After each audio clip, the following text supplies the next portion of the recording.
up everyone, Steve here again from RC Tanks and Trucks 24/7. Here is my Toyan single cylinder overhead cam 4-stroke motor, and you would have seen in my other two videos where I want to put this into a crawler, and I had 3 cars all up which I was as a candidate. I had 2 1/10 scales that are Bronco and like a rock bouncer style of chassis. They were both 1/10 scale. This guy here is a double E 1/8 scale, so it is much bigger, much more room for activities. Now, I've been umming and ahhing, and a lot of people have been asking me, and I wasn't going to do this video until I got everything installed, but I wanted to just show this one, showing you what one I picked, which is obviously the double E, and also that I've actually installed the motor and the servo. So 2 parts are done. So the servo is quite easy. The servo on the double E is situated just here, and comes from underneath. Ooh, sounds good. I moved it to the front here, and everything is connected up, as you can see, like that, and it works really, really well. So the servo part is out of the way. I'm glad about that because there was not much room there, and I didn't want to have it further in the back of the chassis or something like that, like the old school Tamiya's. So I'm glad it's right at the front there. It works really well, and yeah, it fits right in. The good thing about it, it's got a lot of clearance here for the actual fan of the motor, because that obviously does work. It draws in air and it cools over the engine block to try to keep things in check, keep those temperatures down to reasonable levels. So onto that, as you can see, I've installed the motor. Now I'm quite happy with it. This is, I guess you can call it revision 2. The motor was sitting a little bit high before, and it was sticking out of the bonnet. The problem with that is the center of gravity was a little bit too high, I guess, for a crawler, and I wanted to try and make the actual shaft here lower for the gearbox. I'll talk about that in a couple of minutes. But as you can see there, it is nicely tied down, and a good thing about it sits right in the middle here. I'll put the body on and I'll show you how it looks. I kind of wanted to make it kind of sit right in the middle of the bonnet. But some of you old school guys might know what this guy's stuff is. This is Meccano. So I've made up brackets. I'll paint this black and stuff later on, but I've made up some brackets using Meccano. I found all this old school Meccano back 20, 30 years ago. This is all my stuff. So I think it was when I was about 8 or 10, I played with it. It was in the roof. I got it out and I made it work. So the motor has several mountings. It's got 2 on the side of the block, or I think 3 or 4 at the bottom. So I've utilised 3 of them, 1 at the front and 2 at the back, to sit it in this rail. And how I done that was, that is like I could just say a U. Like if you look at the cross section, it's a U-shaped piece of steel, and funnily enough, that perfectly, here's one right here, that piece perfectly fits right in between those rails, or right over those rails. Now you can see it's a little bit cattywampus, this one bent up. That's why I reinforced it with these 2 pieces underneath. There's a flat piece of steel that don't move at all. So as you can see, it fits over there, it wraps around the side of the rail, and I've secured it through there, drilled a few more holes. And on that, well, I remember these 2, because if you guys might want to follow this and do it at home, that's sweet. These 2 suspension mounts were in. I had to move them out about 1 centimetre or 10 millimeters on either side. And as you can see just here, these are massive grub screws with obviously a nice hole in the middle. I've just used them as spacers, and it works really well. Super stiff. I'm really happy with it actually. As you can see, it fits in there like a glove, and I'll paint it up later, make it look a little bit more pretty. But there we go. Now on this motor, you have this tube here. Some people might be asking, that's for the oil, excess oil. Now I might put like a little, I could run it underneath here. I might put like a little catch can on the side here to catch it every now and then. You don't need to, don't need to empty it every time you run it. It just fills up eventually. But there we go. Now I've been looking online for. Now I might need your guys' help. There's a gentleman online by the name of. Go check out his channel, Dennis Dempsey Radio Out of Control. This guy has already put one of these motors and working in a HG P407, like the that knockoff Bruiser / Mountaineer. I had one of them. I got rid of them. Damn, should have kept it. I could have used it for this. But check out his channel. Send him some love. Tell him he came from here. It'd be interesting to know how many people actually went there and had a look. He's got 1.2 thousand subs, but he does some really, really cool work. He's actually got one running right there. So, Dennis, thanks for the inspiration. Well, thanks for the help of what gearbox to use, because I put this in and then I was looking for gearboxes, and checked the HG Bruiser clone, and yours came up. I'm thinking, hang on a minute, that same motor. So excellent. So please go to that guy's channel. It'll be awesome. He's got some really fantastic stuff. But on that point, this is the original gearbox that came with the car. Had it mounted, ready to go, kind of umming and ahhing, and it just didn't look nice. It just wasn't up to what I would call, well, what I'd be happy with. And I made it fit and everything like that. Good if I could do it one-handed. I made it fit in there, there we go. Cut some slots in the plastic here to kind of get it to roughly where I want, as you can see. It kind of looks decent, but the first problem is the pitch on this gearing is wrong. So that's plastic, well, normal spur gears, a majority are plastic anyway, but the pitch of that is wrong. It just doesn't bind very well. And probably the second and probably even biggest thing, it doesn't have brake. So I had to figure out how to hook up a brake. Now, when I saw Dennis's video, he actually used the Revo 3.3 gearbox, and the one he has reverse. I thought that's a fantastic idea.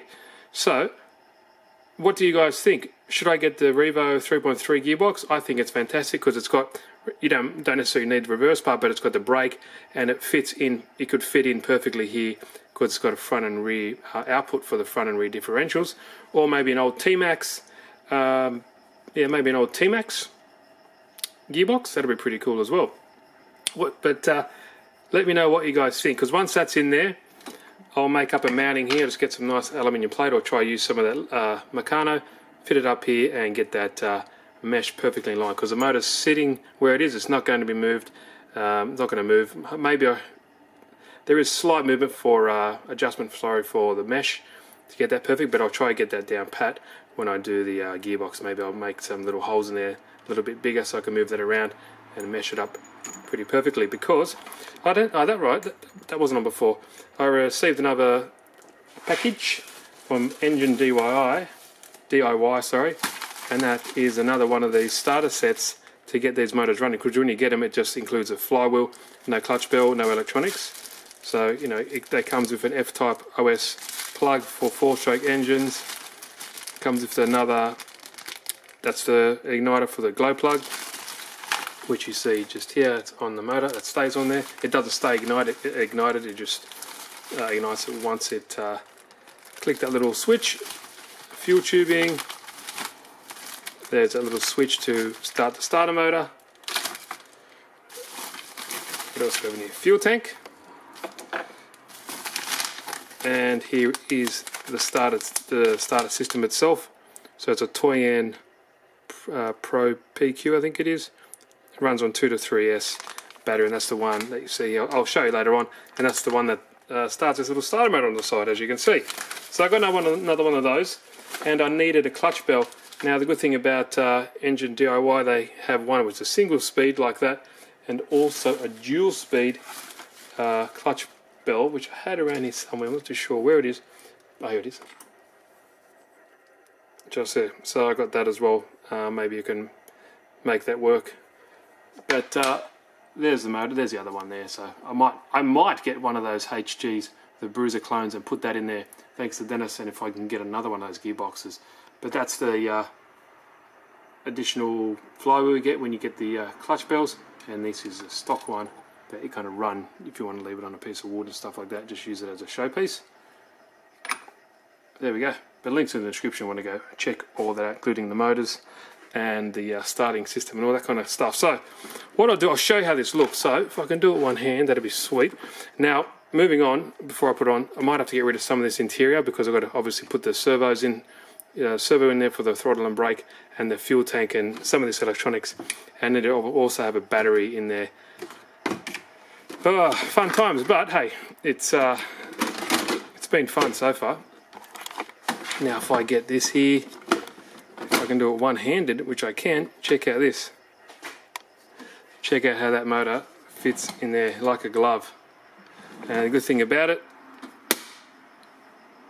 it doesn't protrude at all. Now that would be cool as well. I guess it's a double-edged sword. You might like it, you might not. It'll look cool sticking out of the bonnet, but how I've done that at the moment, it fits perfectly because look at that. It's actually higher than the body, but the Land Rover bomb lid has got a bulge in it, so it fits perfectly. And you can hear the magnet, so it's got two little magnets there. That's why, and I'm glad a lot of you, well, pretty much I reckon 80% of people said put it in the Land Rover. So there you go, guys. I'll put a little return spring on here just for the meantime, so I can just crank it up without putting my finger there to hold it, without revving it up. But look at that, it fits in there really nice.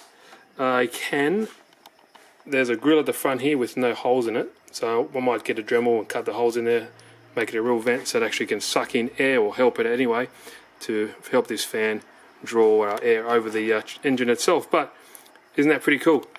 So it's going to take us some time. I hope you guys are patient. I've got a lot of other activities as well, but yeah, I think it fits in nice. Obviously got to move that exhaust from out there. Maybe you can run some, get one of those like little nipples, screw it into the exhaust and run a tube all the way to the back where the exhaust actually is situated in the real car. But awesome, eh? What I might do, let me hook up the starting system and I'll start it in the car so we can have a good look, and then I'll wrap this video up. But excited so far, and if any of you guys have another opinion on what transmission to use, please let me know. So it's either the Revo 3.3 or the Revo, or an old school like the T-Max. Doesn't have to have reverse, but the good thing about it does have the brake, and the pitch and the mod gearing is perfect for the current clutch housing. Okay, let me see if I can do this one-handed.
As you can see, pretty sweet, eh?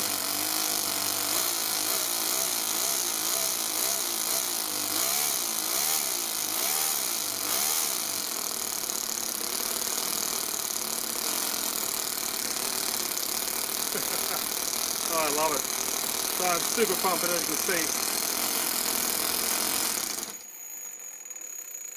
That's just a clutch spinning. As you can see, it fits in there nicely, doesn't it? Super pumped. I'm happy with how it's been, how it's worked out so far. So sorry, the gearbox isn't sorted out, but this stuff takes time, and yeah, it's not my only project. But I can even maybe imagine putting like a little radio in there, like Johnny Q90 has. Imagine that. That'd be sweet. But a lot of work to do. Got to mount a battery. It doesn't need to be this big, but a 3S battery. Mount that little controller. Maybe I'll change that for a switch and maybe activate it by another channel on the controller. So that'll be sweet. And the gearbox. So guys, hope you liked this video. Please send Dennis some love. Check out his channel, subscribe if you'd like as well. But thanks for your time. If you liked the video, give it a thumbs up. If you haven't, please subscribe, hit that notification bell of all the good stuff, because there's heaps of content coming up in the near future. So thanks guys. Hope you enjoyed the video.